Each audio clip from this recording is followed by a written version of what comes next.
afternoon, everybody. Welcome back to Patagonia, Argentina for the final race of the day here. It's round one of the FIM Motocross World Championship, the MXGP of Patagonia, Argentina.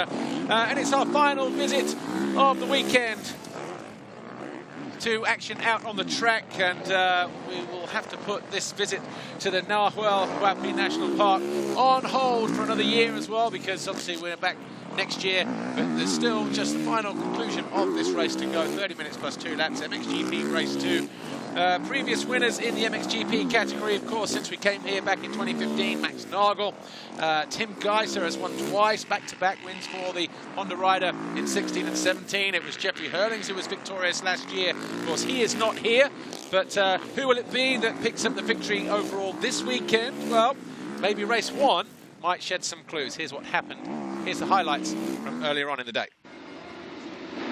Gate dropped, and Tony Cairoli from around about 6 gates over from the opposite side. He used that outside bank, didn't make the box hole shot. That went to Julian Lieber. Just behind him was the Yamaha of Romain Fevre, and then Cairoli quickly into third as Geiser ran wide from third to fifth, allowing DeSalle through as well, but quickly carving his way through. Cairoli at the inside of Fevre. He knew he had to make that move stick to go second, and then, before the end of the lap, the Sicilian was through to the lead with that move on Lieber.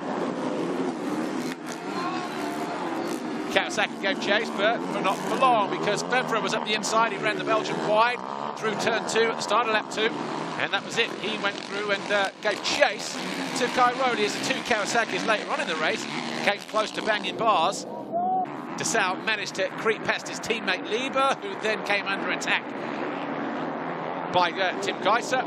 Geiser was then into 4th place. Gauthier Paulin was next to find his way past the Kawasaki as he got himself into 5th for Monster Energy Wilbo Yamaha. Anstey went out though with a glitch. We will see him line up in race 2, where he can hopefully pick up his first points of the season. Cairoli was out in front on his own, but DeSalle under attack in 3rd position. Geiser ran him wide at the exit of turn 1. DeSalle responded immediately, but then a couple of corners later, Geiser doubled on, doubled off out of the left, and that was it. He was past the Belgian for good. He then went after Romain Fevre, but not before Arno Tonas had a big, scary crash through the gravity section, and he then picked himself up, walked away. But Fevre lost his rhythm in the race. He overjumped one of the jumps, actually, had a real heavy landing, and I think it put a shock to the system, but eventually came home in 3rd. It's Cairoli who was victorious in race 1, but hopefully Fevre will be feeling a little bit better, and we'll hear what he has to say in just a moment, because Lisa Leyland caught up with him and Arno Tonas. But first, here's Romain Fevre with Lisa Leyland. Hello and welcome to the final race of the day here in Argentina. Now I'd like to speak to Romain Fevre. Been strong all weekend, strong in qualifying, solid first race there. I know you were running in 2nd for most of that race, but towards the end it looked like perhaps you lost a bit of rhythm. Was it arm pump? Still a great performance, but just tell us what happened. Yeah, I was running 2nd behind Cairoli. I was feeling good behind him, and then yeah, just before the web section you have a triple, and I was the only one to do it on the inside, and then I cased it 2 times, and then I cased really badly, and like my handlebar went like in my stomach, so I was a little bit out of breath, and yeah, it broke my rhythm a bit, but yeah, I secured the 3rd place.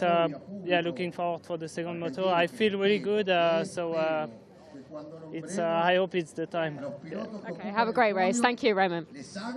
Okay, the final rider I'd like to speak to is Wilbo Yamaha rider Arno Tonas. Arno, firstly, I just want to catch up with you just to make sure you're okay. Thankfully, you're lining up here on the start grid, but just tell us what happened in that first race.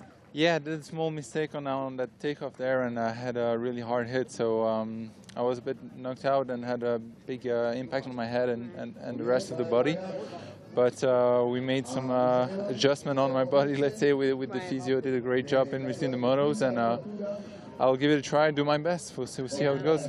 Are you feeling okay, though? Yeah, I feel okay. I mean, it was a huge impact, so it hurts, but, yeah, you know, it's part of it. We go for it. Well, it's great to see you still here. Thank you. Good luck, Arno. Good luck to all the guys. It's time for the final race of the day, MXGP Race 2.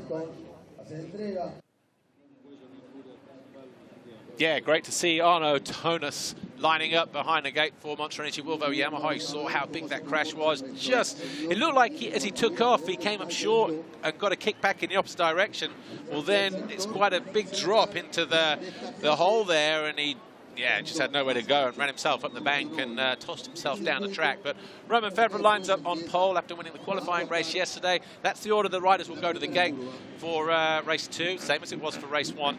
And yeah, it's just a shame that Arno Tonus inflicted a little bit of pain on himself in that first race. He was up to 11th at that point, around about lap 6, and looking okay as well, but didn't score points, obviously.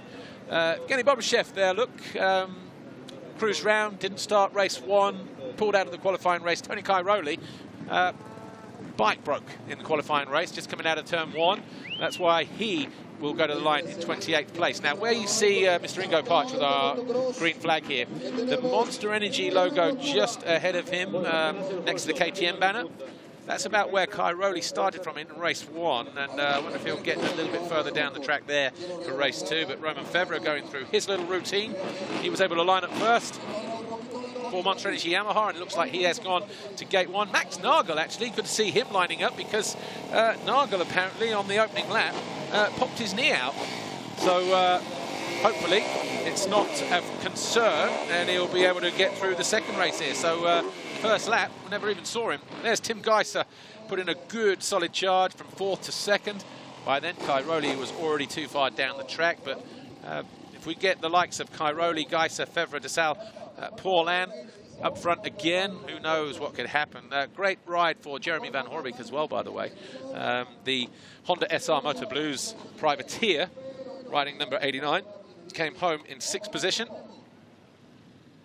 But all the favourites have gone to the inside once again. There is Gauthier Paulin, Monster Energy Volvo Yamaha MXGP, 5th. Just lost he managed to find his way past Julian Lieber early on, but just lost the toe to Geiser and to Sal, and just gradually just slipped back. Jessiconis stole 8th place from his teammate Paul Jonas on the final turn in race 1, after the Latvian former world champion managed to keep him at bay for around about 6 or 7 laps before that. But Tony Cairoli, look, not quite ready to get lined up on the gate. There he is, just in front of that monster banner on the left-hand side. But let's certainly see where he can go, because he slotted a few positions further down. It's not like he was on the very last gate in the first race. Somebody left him a space. Ivo Monticelli, standing construct KTM, 15th in race 1. He'll be looking to improve on that in race 2 if he can. Spare a thought for the Monster Energy girls down there today, because the wind has picked up and it's gone very, very chilly, but they'll be able to wrap up nice and warm any moment now. Right, there's Jonas. A little bit ring rusty, he told me this morning when before he went out for the warm-up session. Obviously had surgery on his knee in the off-season, just had no pre-season races. He said everybody's like 4 or 5 races ahead of me, and it's just that intensity. Very similar to Jeremy Seewer, who had a lung infection in the winter. Right, there's Tony Cairoli, lined up behind the KTM banner. When we go wide, might be able to, there he is, look, right pretty much on the upstroke of the M. So 4 in,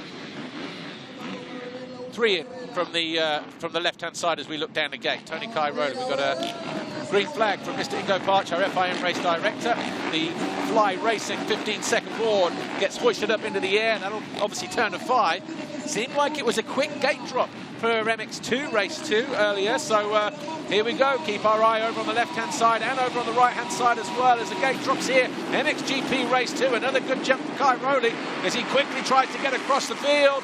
He almost got nudged there by Monticelli, and the Kawasaki goes down in the centre of the gate. And I think it might have been Desal.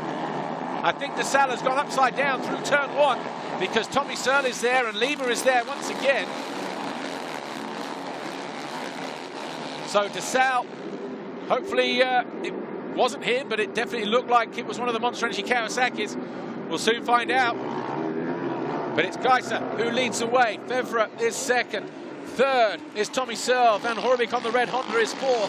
Cairoli, another good start. He's in 5th. Simpson in blue, just behind him at the end of the wave section, as Cairoli just gets out of shape at the end of that, just before the face of the jump.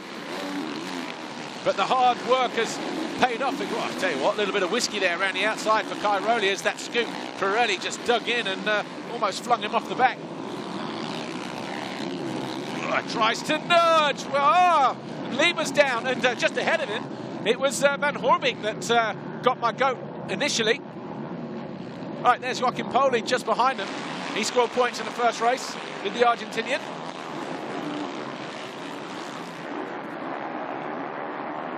Right, Van Horbeke, Simpson.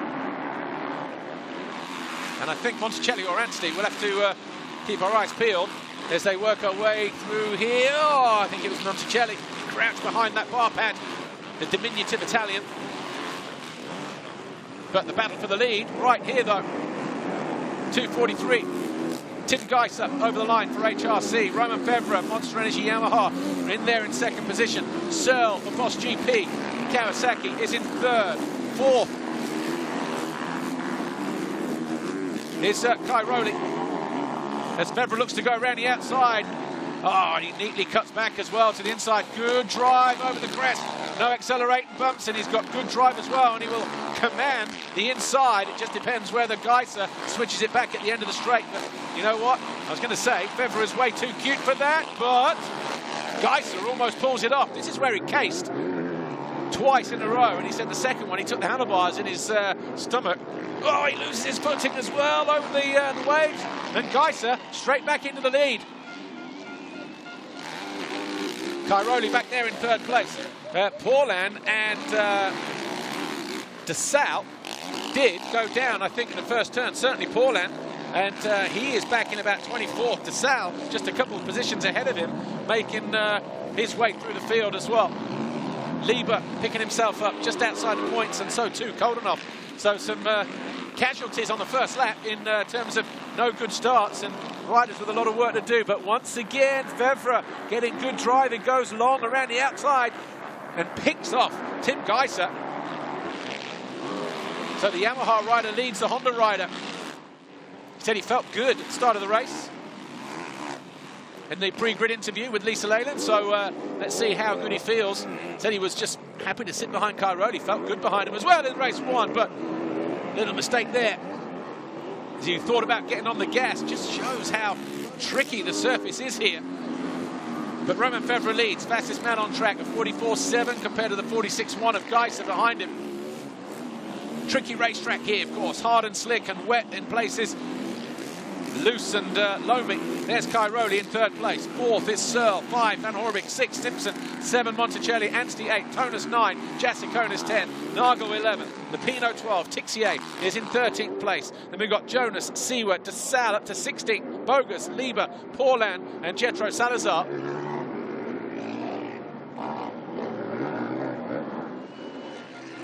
How's this one going to play out? Cairoli just going to sit there and bide his time and give himself a couple of laps to get adjusted. Looks like Van Horbeke has gone through on Tommy Searle. Searle now in 5th position. Just saw that a moment ago as they drop down here below us. There is Siwa, number 91. The second of the factory Yamaha, and he's got De Salle alongside him, picking himself up from turn 1. He's gone past. Right, centre of the pack now, watch. There, oh, he dug it in and went over the bars himself. Took out Paulin and Siwa.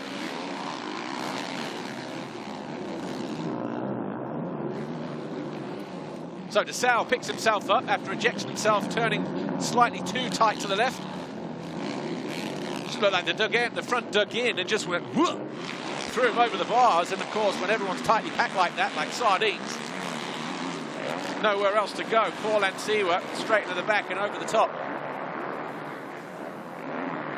Adrenaline then pumping, surging through the veins of Clément De Salle as he looks to capitalise on that 4th position he got in race 1. Doesn't want to drop too many points this weekend, if he can help it, of course. Right, Cairoli is either getting closer to Geiser, or Geiser starting to drop back. Let's have a look at the lap times. There's only 2 tenths in it, but the fastest man again, Roman Fevre, fastest lap of the race so far on lap 1 and lap 2. Right, Cairoli looks to have found second gear, settled down, sun's come out. Thinking, right, let's see what we can do here about the 2 guys ahead of me. Tim Geiser and Roman Fevre. Great start of the season, though, for the Yamaha rider here. just going out of shot now, your race leader. See how those braking bumps are really starting to chew up on the descents of these landing ramps here, where the guys come in and watch. Guys are going smart to the outside. In fact, all three of those guys did, but you jump to the left as we look at it, or the right as they come into land, where Van Horbik was a minute ago. Then all of a sudden, there's some gnarly old holes there that you've got to be wary of. Same here on the descent, look. That right down the middle, those choppy canyons right there, waiting to be, a bit of argy-bargy in the background there. Searle and Monticelli. Monticelli looking to find his way past Searle as they exited that steep descent around the tree.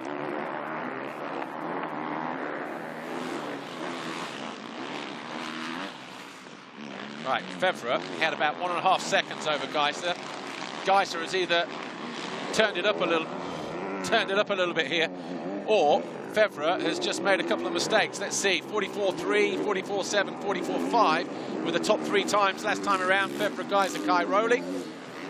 45.1, 44.8, 44.2, fastest lap for Cairoli. So all of a sudden, yeah, Cairoli is attached that cord to the back of that Honda, and he's just pulling himself in, winching himself in back towards Geiser. Can't afford to make mistakes, not at this level. You will get punished. Right, Van Horbik 4th, Searle is 5th. He has, for now, dealt with the threat of Ivo Monticelli on the standing construct KTM. Sean Simpson, the RFX KTM rider, is in 7th position. Much better for him. The new dad, by the way, Sean Simpson, 11th in race 1. Those waves have really broken down. Geiser head planted them at the end of the straight into the Monster Energy jump in qualifying yesterday. Giovanni, Roman Febvre has been looking strong all weekend from qualifying. Just tell us, what feedback has he given you coming into this first round? How is he feeling out there? He's feeling pretty good since yesterday already. He likes the track, he likes the place, so he's having a good has been having a good winter, so was looking forward for this race. So yeah, so far he's happy. So we see what he can bring home after this race. Okay, best of luck to you and the team. Thank you. 21.5 minutes to go. MXGP race 2 here. The MXGP of Patagonia, Argentina. And Roman Febvre has a slender advantage over Tim Geiser and Tony Cairoli.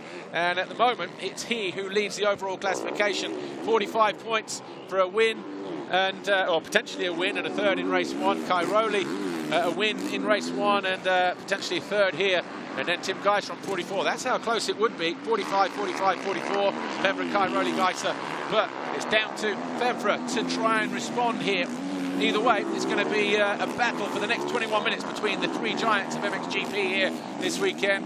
Of course, no Jeffrey Hurlings, broken foot, keeping him on the sidelines after a training incident in Spain a few weeks back. His next checkup is going to be 11th of March. According to Dirk Grubel, who was on our studio show on MXGP TV yesterday afternoon, which you can watch again on demand if you're a subscriber. Cairoli goes to the inside. He makes light work of that left-hander. You can see how it catapults him across to the right. Then he just has to correct before he hits the takeoff. But all of a sudden, these 3, you can throw a blanket over them on the ropes. Roman Febvre on that Monster Energy Yamaha. Team HRC's MXGP rider, Tim Geiser. The same 3 riders in race 1, duking it out for the overall here in race 2.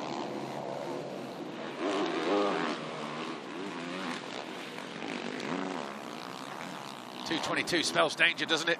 And there is that double-double again. Geiser oozing confidence through that particular part of the racetrack. He passed DeSalle through there in race 1. Incidentally, where is DeSalle? He's up to 12th now, actually. After falling at turn 1. Paulin just behind him in 13th. Seawer in 15th. All those 3 getting caught out in that first turn melee. Track really gnarly now. Big bottomless holes and unpredictable nature. 5 laps in the bag. 44.8, 6 and a 43.9. Cairoli just testing the back end a little bit on that KTM as he comes into the first turn, as he homes in on the leaders, the 2 guys ahead of him. Look how short Sweet it is through that right-hand turn, turn 2. staying out of the bumps. It's the shortest route through. Yes, it tightens up at the end, but how much of a gain is it to be able to turn, point and squirt, get on the gas and shave off a few yards? And he's going to go to the inside. Fans are getting animated over on the bank there. Wow, you know what? Just leave that door wide open next time. And he goes through. We saw that in the turn, but all of a sudden, Febvre just wonders what the hell's happened here, because he's gone from looking back and seeing Geiser right there to Cairoli going from third to first in 2 corners. Cairoli at his best.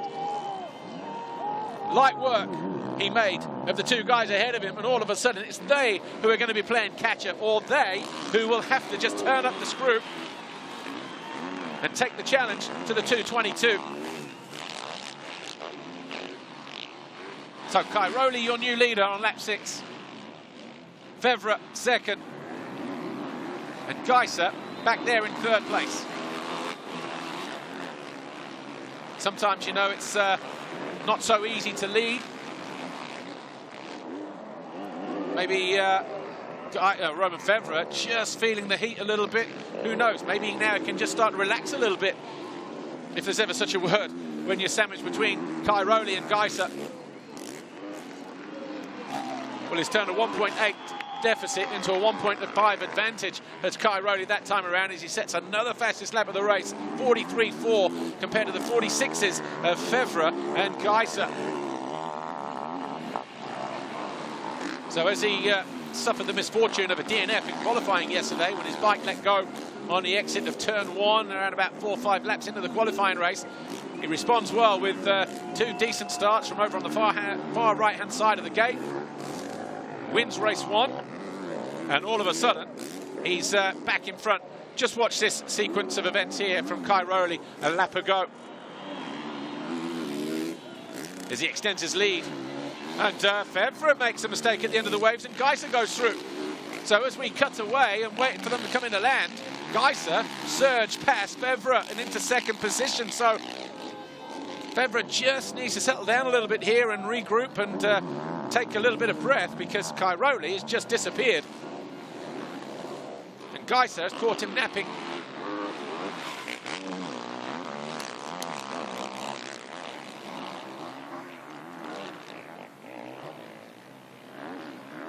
Looked like Febvre tried that session for the first time there, that double-double. Anyway, here's the tale of Cairoli's race so far with 16.5 minutes to go.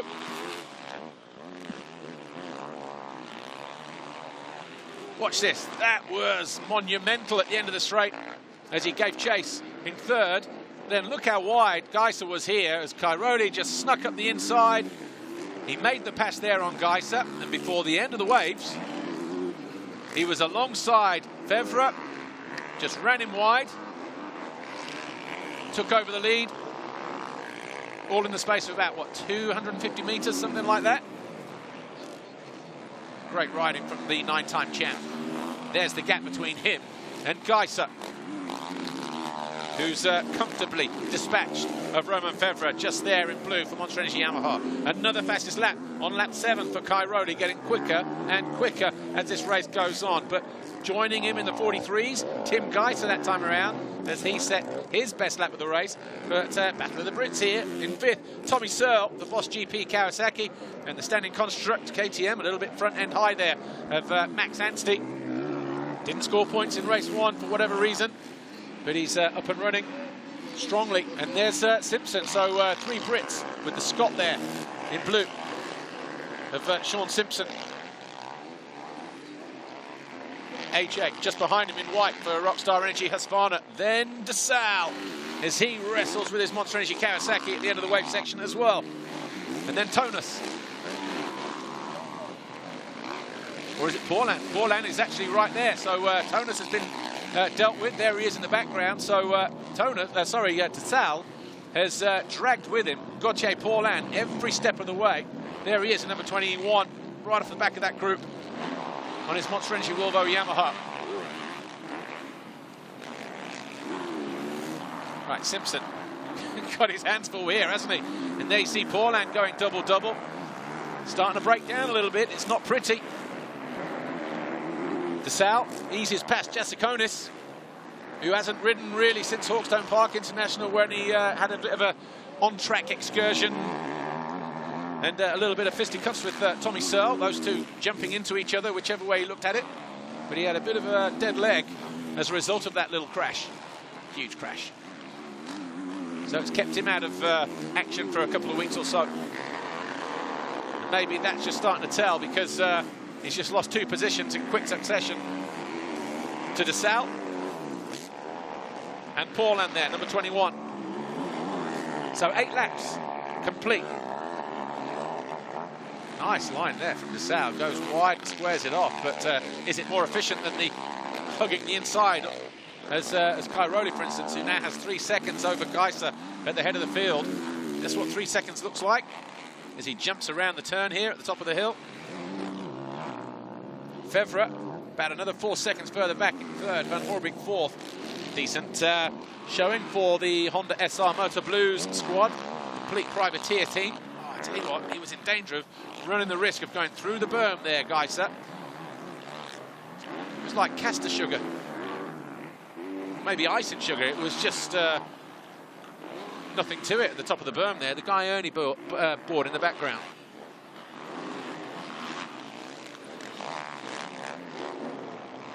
Proper test now, this second race. Chewed up, hard packed. See, it's just so unpredictable. Need to respect the track here. The gap between Cairoli now 2.7 back to Geiser. Slovenian, the Slovenian just pulling back about 1/10 of a second there. Fevre cruising in the 46s, quicker than the guys behind him. Van Horbig is the 47s. So out on his own with about 14 seconds to spare. Roman Fevre in third. That's going to be good enough for third overall, as DeSalle gets alongside Simpson on the RFX KTM. The Monster Energy Kawasaki rider goes through, just got his head down. One of those little things where he dug in the front at the start. He went down, took 2 other riders with him. He's just dusted himself off, and he's got himself now up into 7th place. Decent recovery so far, and he's still got room to improve. 11.5 plus 2 to go. Anstey and Searle are next on the shopping list, as Paulin goes down the inside and makes the move stick on Simpson. Or does he? Bar to bar as these two come into land. Ah, he runs Paulin wide.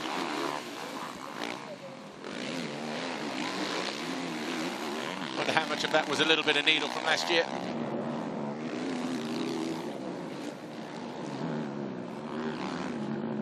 Anyway, Simpson doing a great job of keeping Paulin back.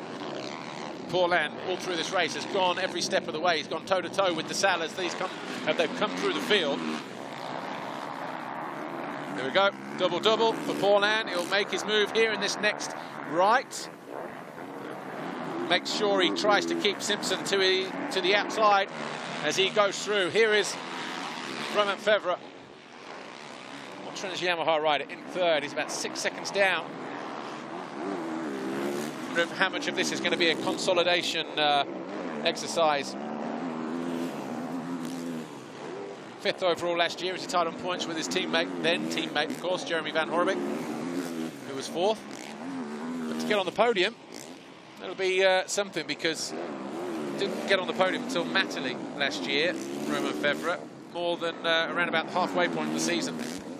So to come away with a podium visit here this weekend might just set him up nicely for the season. Here's your satellite rider, number 89, Jeremy Van Horbig, Honda SR Motor Blues.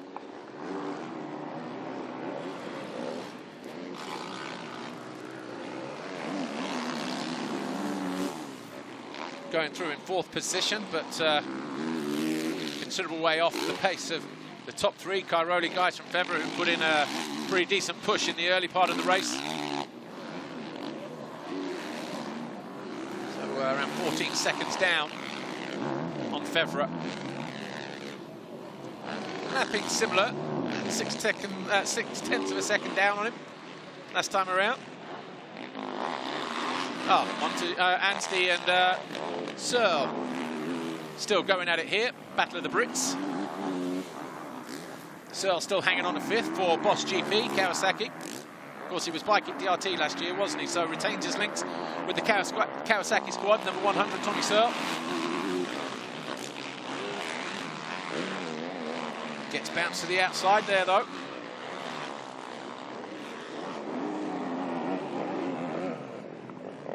About 9 minutes to go, plus 2 laps. Oh! How did Tommy Searle save that? I think he was trying to check underneath the mudguard to see if he'd been bottoming out. Well, tell you what, you watch this in a minute. He must have just hit a sinkhole or something like that. Watch this. Comes out of the turn. Yeah, I'm not sure if I was bottoming out, but I'm just going to have a look under the mudguard. Next thing, watch this. Ugh. There. How he did not go over the bars and end up in the town centre there, I have no idea, but he manages to rescue it, pulls it back, and he's still hanging on to 5th place. Well, tell you what, him and Max are actually, they get on real well. They'll probably have a laugh and a joke about that a little bit later on. But no laughing matter at the time.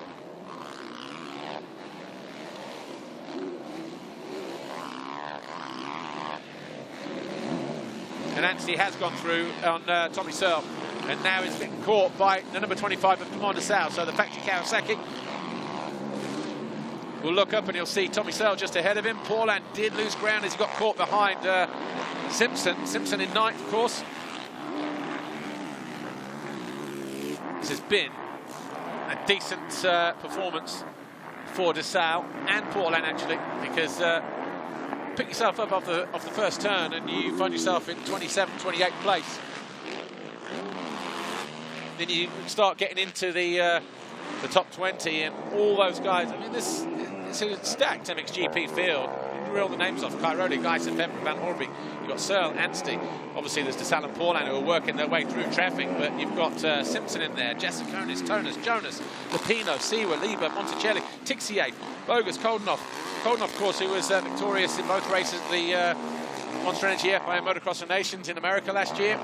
He's not been on the bike long after a winter crash that left him with wrist and vertebral injuries and things like that, but good to see him here, just having a dig deep on that standing construct KTM, just ahead of the number 17 of Jose Boutron on the JD Gunnex KTM this year, because Marchetti Racing Team taking the decision to run MX2 only in 2019. Right, Searle.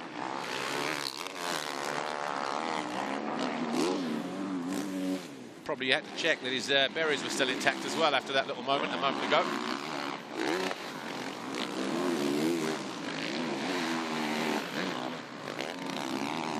All right, Anstey looking good. Number 99, standing construct KTM. What are his lap times last time around? 46.5. Tell you what, that's quicker than the two guys ahead of him, Febvre and Van Horbeek, who are in the 47s. So third fastest in the race, behind Cairoli and guys who are in 44s territory. 5.5 minutes to go, plus 2 laps. Cairoli still in control by about 4 seconds. Still using that tight inside right through turn 2.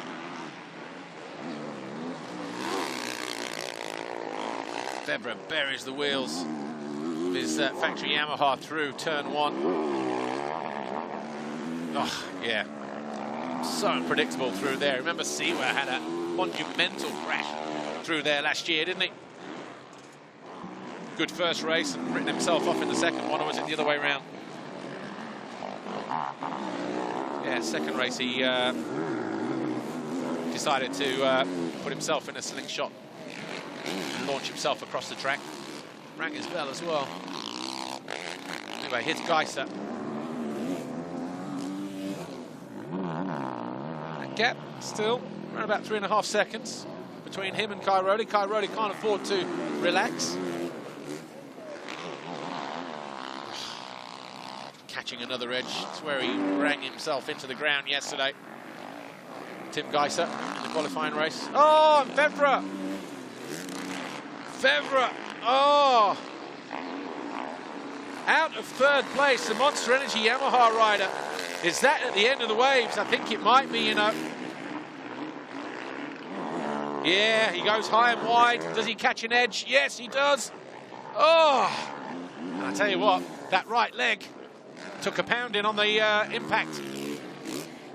And he looks in pain. Ankle. Immediately grabs his ankle as he shoots himself into the ground. And that is not how his weekend should have ended. Romain Fevre.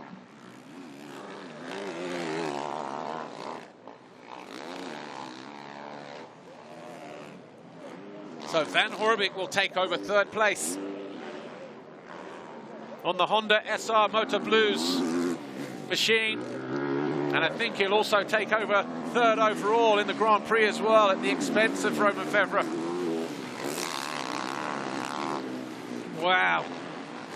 Tough end to the Grand Prix for the factory Yamaha rider.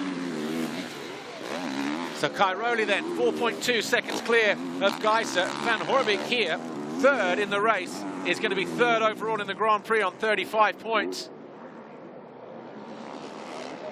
Number 89.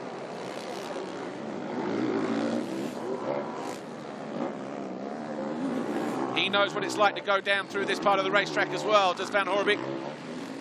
Picked up a foot injury there a couple of years ago, didn't he?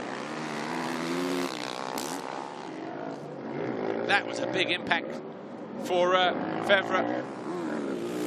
The back end comes around like that and you go backwards down the straight. You never really know how it's going to pan out, but Paul Lando doing his best to get success for Yamaha here. He neatly slides his way up the inside of Clement de Salle and immediately latches onto the 100 of Tommy Searle. And de Salle not done yet either. I tell you what, this has been a fantastic ride for Gauthier Paulin. Picked himself up after de Salle and he's followed him through and he's just picked him off with a couple of minutes to go.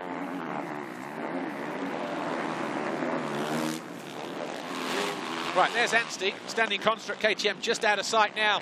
He is in fourth place, Searle in fifth, but Paulin on that Monster Energy Wilbo Yamaha in sixth position. He can't afford to leave any doors open because de Salle will be right in there. And all of a sudden, Searle in danger of losing fifth. And I'll tell you what, 3 into 1 just about went there, didn't it, into the final corner.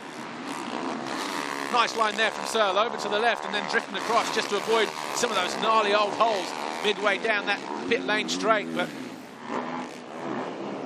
de Salle looking for a way back through on the Frenchman. This is a great ride from Searle.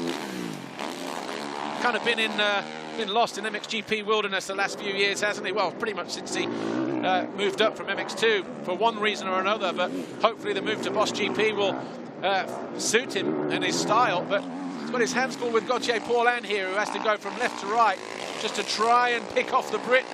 Got to be careful not to get fenced into the inside there, but he uses that long range, gets alongside Searle.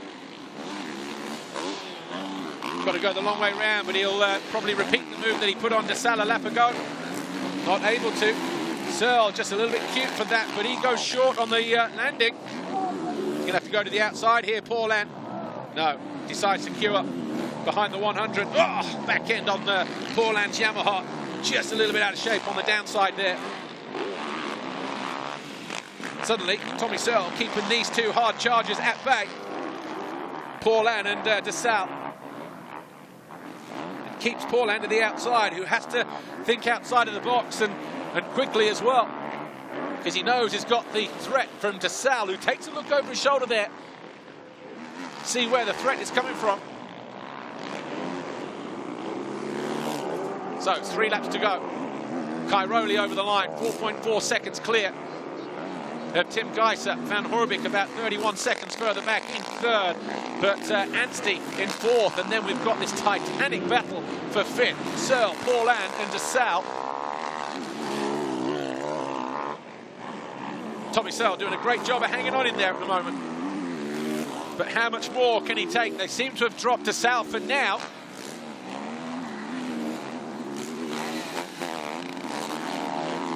This is good for Tommy. Get through this one anywhere inside the top 5. He'll be pleased with that. That's the tenacity of Paul-Ann. He'll be persistent. Again, he's going to cut to the inside. He might make it work this time.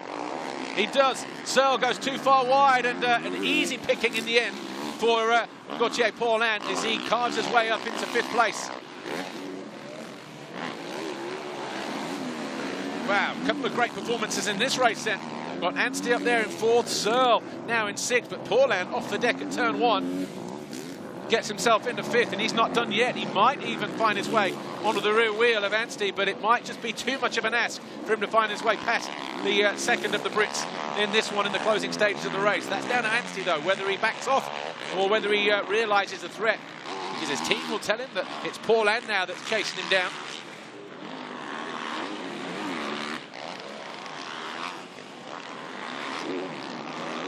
Here's Van Horebeke, number 89.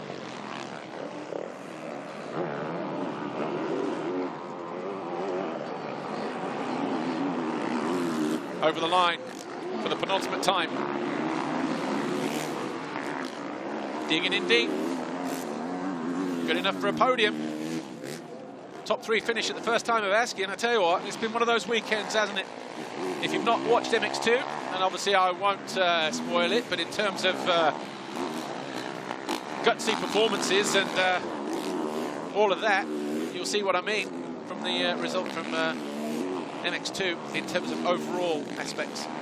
Here's Kai Rowley, lap and a half to go as he sails past the back marker. Looking like he's, well, that's Boutron, isn't it, I think? Oh, slight mistake. So Boutron on the JD Gunnex KTM. Gives way to Kai Rowley. He'll look up and he'll see the 259 of Koldenoff on the standing construct KTM. Koldenoff in 18th place. Just around the corner, you've got Brian Bogus for Team HRC. It's probably a little bit further up the track, actually. Already over the line. But entering the final lap, Tony Kai Rowley is just 1 minute 46 or thereabouts away from taking a fantastic double, and a historic one for him as well, because he's never won in Argentina. He's won a race here in the past, well, 2 more. Today will be exactly what he wanted to achieve. I'll tell you what, that was pretty close between him and Koldenoff. Sometimes the camera angles tell a different story.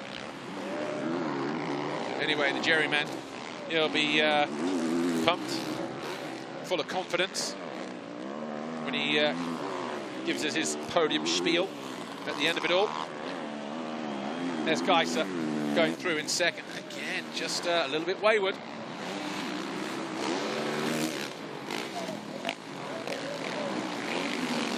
It's Kai Rowley who leads, 3.5 seconds. Clear of Geiser.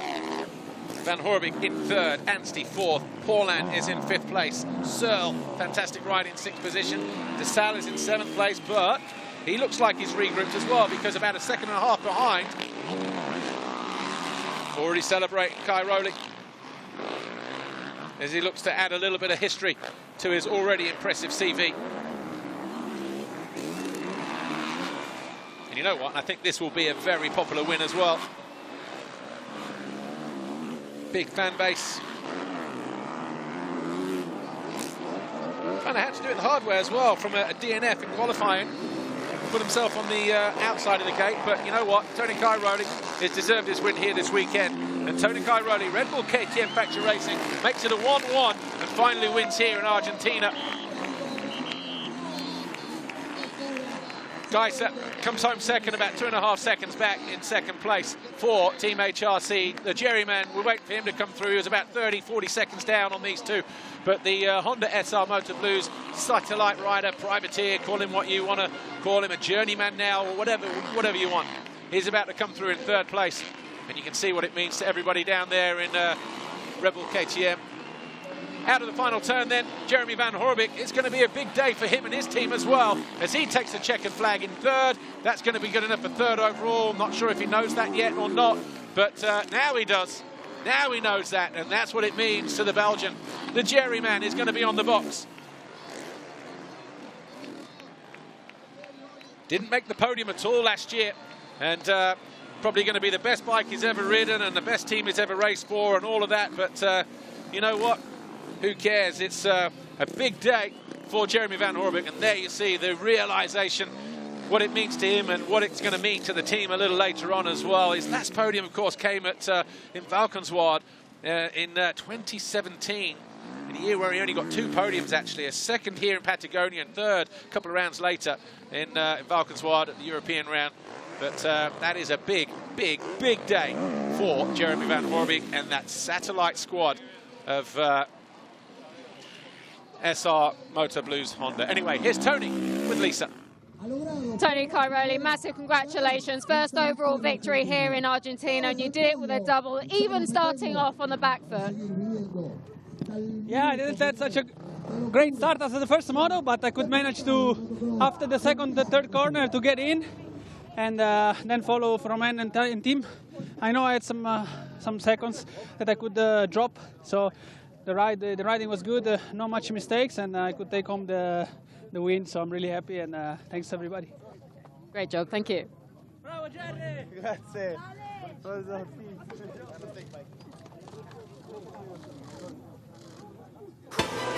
Not an easy place to come here, Patagonia, Argentina.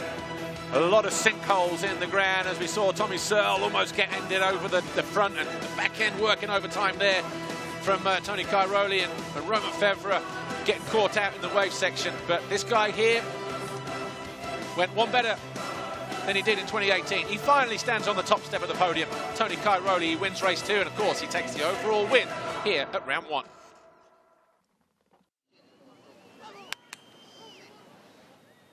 All right, let's take a look at the official confirmation then, race 2. Tony Cairoli, Red Bull KTM, your winner from Team HRC's Tim Geiser. SR Motor Blues Honda's Van Horbeke is third. Anstey on the standing construct KTM for the Monster Energy Wilvo Yamaha of Gauthier Paulin was 5th. Monster Energy Kawasaki of DeSalle 6th. Tommy Searle, Boss GP Kawasaki 7th. Good ride for him. He got nicked on the final lap by a hard-charging DeSalle though. Arminas Jasikonis for Rockstar Energy Husqvarna. Sean Simpson, RFX KTM. And then Tonus with Jeremy Seawer, Pauls Jonas, Lupino, Lieber, Tixier, Monticelli, Bogus, Coldman, Boutron, Lasardi, Cairoli, Geiser, Van Horbeke. Top 3 here this weekend. What a great day for Honda as well. Look, 2 boys in red on the podium this weekend. Sal 4th overall. Paulin, Jasikonis, Searle, Simpson, Seward, Jonas. Fevre 12th overall after finishing 3rd in race 1 and looking like a comfortable 3rd place finisher in race 2. Didn't really do anything wrong. He was out on his own, about 15 seconds clear of the Jerry man, and just caught a little nasty edge, and it just pitched him. Pulled a 180 through the wave section, and he just came down.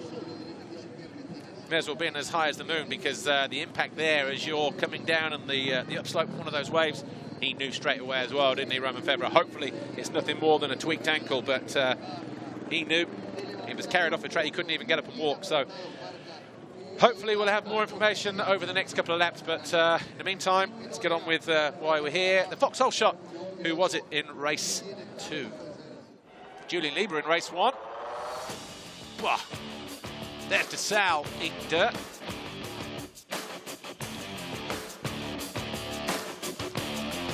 Julian Lieber. 2 blackface this weekend.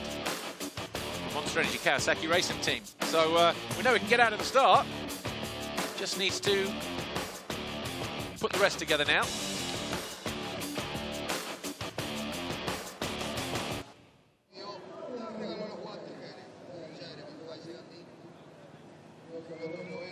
Getting ready for the podium here then.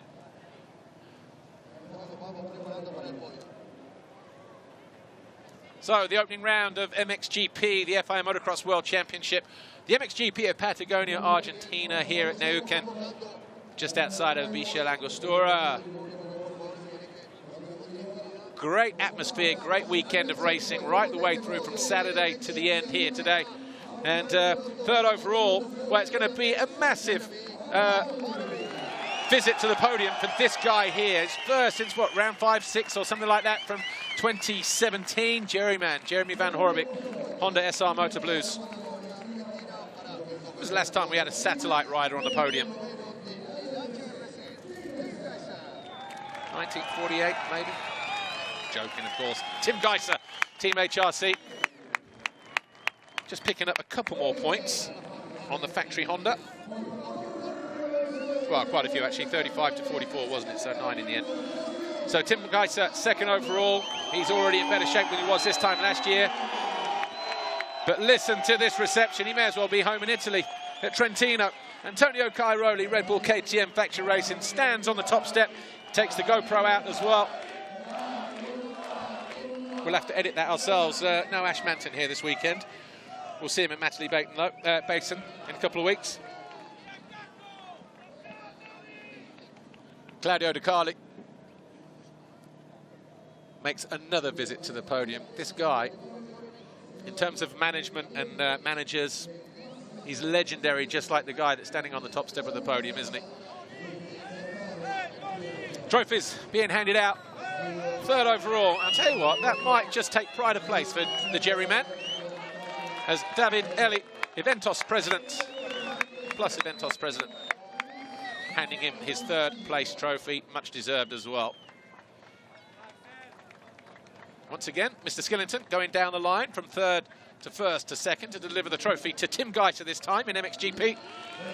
Tony Skillington, of course, the FIM CEO, handing Geiser another second place trophy. And the overall winner, Antonio Cairoli, of course, will pick up another piece of silverware. This one, not the first time he's won in South America, but it's the first time he's won in Argentina.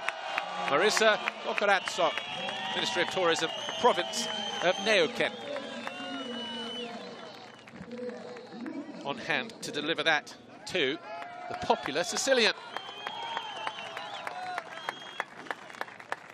The team trophy will go to Claudio De Carli, of course, for Red Bull KTM Factory Racing. Lucas De La Fuente, the track manager here. And they've done a great job. It's just one of those tracks that does break down. But it is dirt bikes, folks. It does break down. It gets chewed up like any track. But the red plate being delivered to Tony Cairoli from the FIM CMS director, Antonio Elia Portella. Congratulations on your appointment, sir. But there's your top three this weekend. Tony Cairoli, Red Bull KTM Factory Racing, Tim Geiser, Team HRC, and Honda SR Motor Blues, Jeremy Van Horbig. National anthem time, though, for Tony and Italy.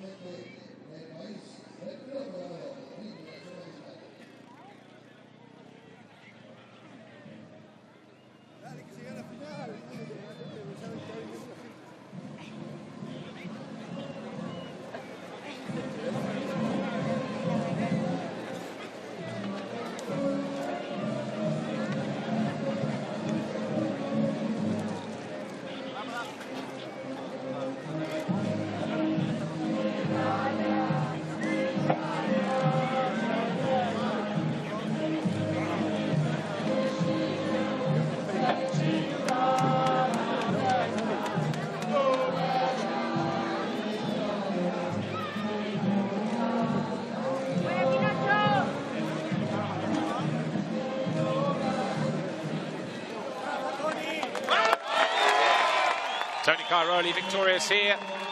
KTM victorious in MXGP. Patagonia, Argentina, national anthem of Austria.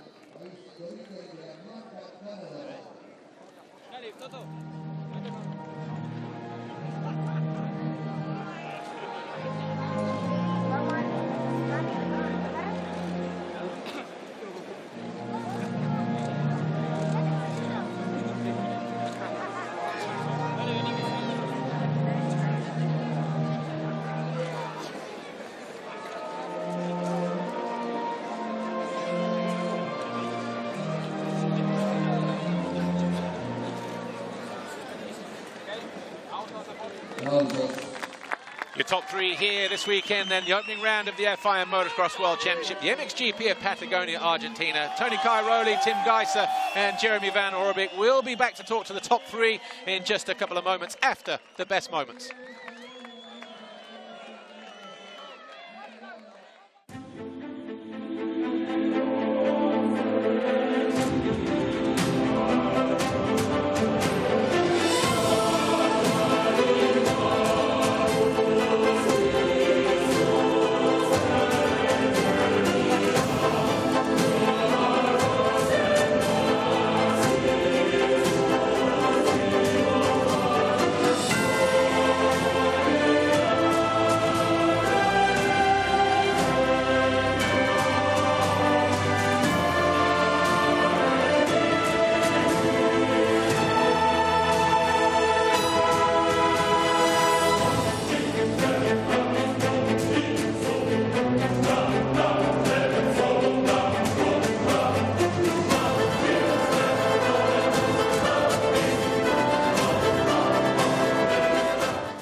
Top 3 are waiting in the wings, but what a great weekend these guys have had. We've also had a fantastic time here once again in Patagonia, Argentina. We'll be back for the next 2 years, don't forget, after a deal was announced in the press conference on Saturday.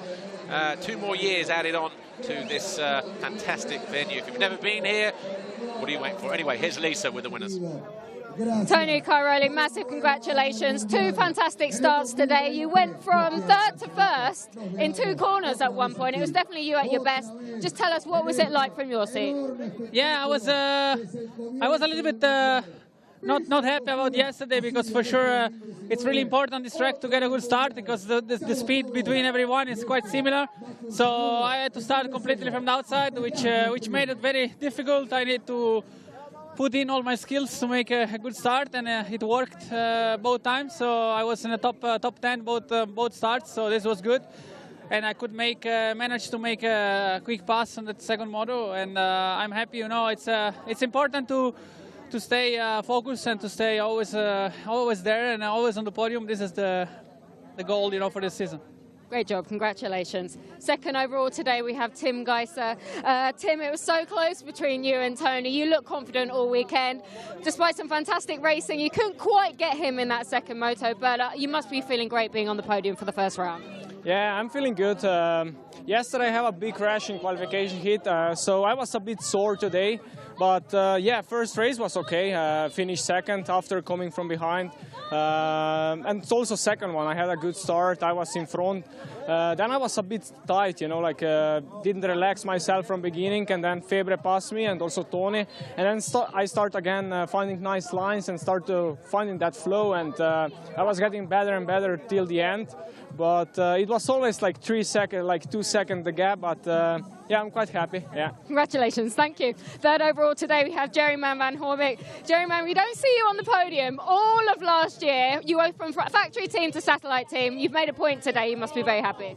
Yeah, you know, I'm speechless actually, because till 2 weeks ago I didn't know I would be able to be riding the MXGP. So I'm so thankful for this team, you know, Honda SR Moto Blues. Thank you for the support. They supported me for Le Touquet. I had not the best preparation because of that, but because of the many hours on that bike, you know, I could manage to put it together. I'm speechless. I'm so happy. You know, let's keep on working on like this, you know. Okay, great job. Congratulations. Yeah, what a great weekend for the Jerryman. Van Horbik comes over here at short notice, picks up 3rd overall on a private Honda. 2nd overall was Tim Geiser on the factory Honda for HRC, and your overall winner was Antonio Cairoli for Red Bull KTM Factory Racing. What a great weekend we had here. Of course, spare a thought for Romain Febvre, who was this close to getting on the box, 3rd overall this weekend, but he had that wicked crash in the closing stages of race 2. That just saw him land awkwardly. Hopefully nothing too serious, but he did reach towards his right ankle. Hopefully it's nothing more than a sprain, but of course we'll have news over the next coming days on that situation, hopefully. But Tony Cairoli finally stands on the top step of the podium here in Argentina. Round 1, and he does it with a 2-race win as well. He heads to Natalie Basin with 50 points and the red plate. Well, look, we're out of time here. My name's Paul Malin. Thanks for watching on MXGPTV.com. We'll be back in a couple weekends' time, of course, when we head to Natalie Basin for the MXGP of Great Britain. We'll see you there, and we'll be live, as always. Thanks for watching. We'll see you then.